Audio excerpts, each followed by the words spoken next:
আসসালামু আলাইকুম। কেন দুই বেলা মেডিটেশন?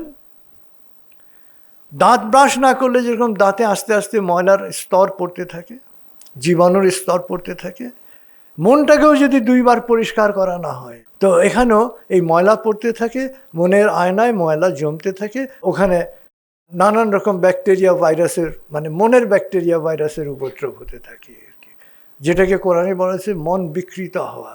বিকৃত হওয়ার উপকরণগুলো ওখানে জমতে থাকে। একটা সময় আসে যখন আধুনিক পাশ্চাত্যের মানুষরা সাইকিয়াট্রিস্টের কাছে চলে যায় আর কি, এবং সাইকিয়াট্রিস্টের নেট রেজাল্ট কাউকে সুস্থ করতে পারেন নাই। আসলে কেন পারেন নাই?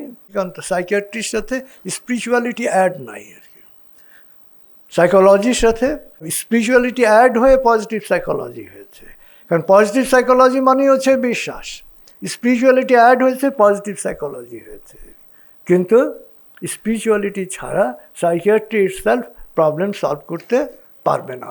তো সকালবেলা শুরু করেন মেডিটেশন। মেডিটেশন চর্চা মানেটা কি?